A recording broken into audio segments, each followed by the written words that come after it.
प्रणाम सभी को। मैं हंसा फिर से उपस्थित हूँ आप लोग के बीच अपनी एक कविता लेके।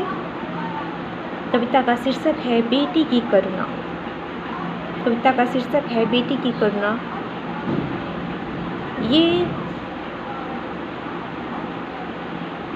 संसार जो है, संसार में अन्य देश की बात नहीं कह रही, भारत की बात कह रही हूँ। बेटी नाम से ही लोग डर जाते हैं, हमारे बिहार में तो खास तौर से। बेटी बहुत बड़ी जिम्मेदारी है, खास तौर से दहेज के लेकर बहुत अफसोस होता है। क्यों? कुछ लोग ऐसे होते हैं जिन्हें एक लड़का अगर दो लड़की है,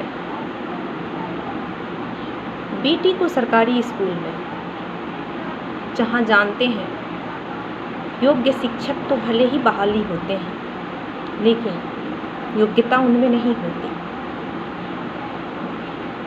और जिनमें खुद ही योग्यता नहीं होगी वो दूसरों को योग्य कैसे बना सकेंगे।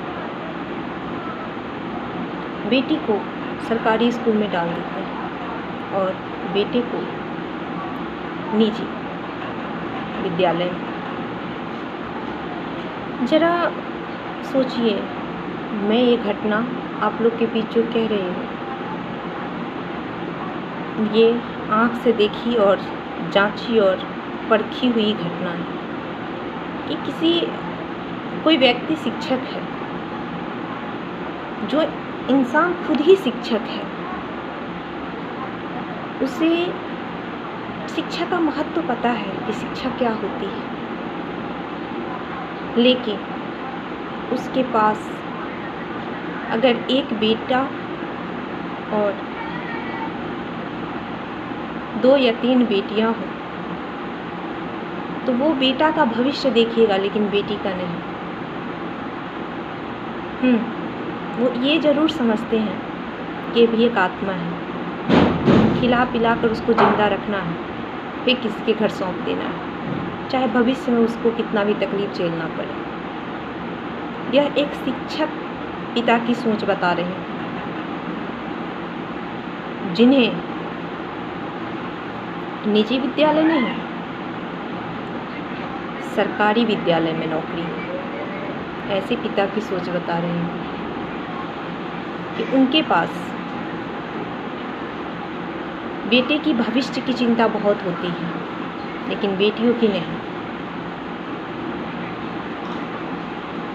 मगर ये नहीं सोचते कि मेरे घर भी तो किसी की बेटी ही आएगी ना। अगर उस इंसान ने भी ऐसा ही सोचकर अगर बेटी को शिक्षित होने से वंचित कर दिया तो आपका घर चल पाएगा क्या? नहीं।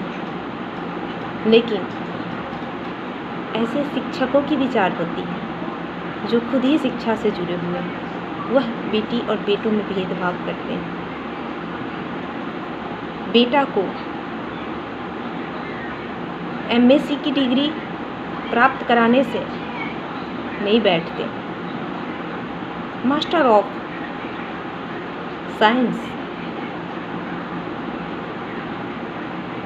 की डिग्री उनके लिए बड़ी बात नहीं होती, लेकिन बेटी को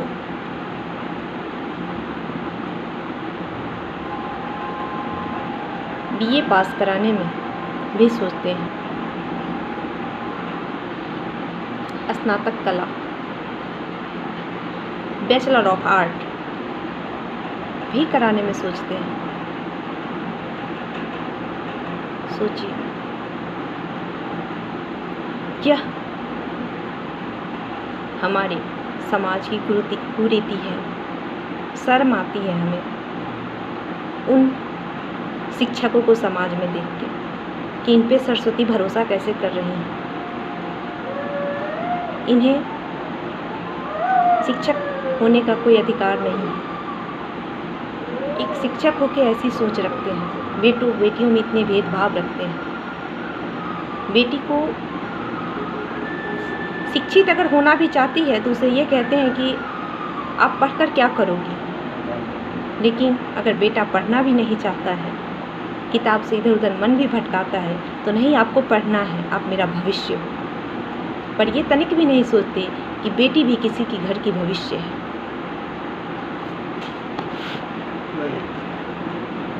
बेटी की करुणा। बेटियां हैं करुणा करती, पिता से है वेदना कहती। बेटियां हैं करुणा करती, पिता से है वेदना कहती। आपकी हूँ मैं अंश पापा, क्यों दुनिया नहीं जानती। आपकी हूँ मैं अंश पापा, क्यों दुनिया नहीं जानती। बेटा है वंश पापा, दुनिया क्यों है मानती। बेटा पिता का छांव है, बेटा पिता का छांव है। बेटियां भी तो परछाई से कम नहीं होती। आज मन बार बार यही कहता है, सवाल पे सवाल करूं मैं पापा, सवाल पे सवाल करूं मैं पापा। बेटा भी पराया बेटी भी पराई है, बेटा भी पराया बेटी भी पराई है होती। बेटा किसी की घर की रोशनी है लाता, बेटा किसी की घर की रोशनी है लाता। बेटियां भी तो दो दो घर की रोशनी है होती, बेटियां भी तो दो दो घर की रोशनी है होती। एक बेटा अगर पढ़ लेता है, एक अच्छा इंसान बनता है, वो पिता का, उस गांव का, उस ज़िले का नाम होता है। लेकिन अगर एक बेटियां अच्छी इंसान बनती है तो दो दो ज़िले का नाम, दो दो गांव का नाम, दो दो समाज का नाम, दो दो परिवार का नाम, और साथ में दो पिता का भी नाम उच्च करती है। ज़रा सोचिए, बेटी को शिक्षित होना हमारे समाज में कितनी ज़रूरी है। अगर आप लोग को मेरी बात से कहीं तकलीफ़ हो तो मैं क्षमा चाहती हूँ, लेकिन दुनिया की यही सत्य है।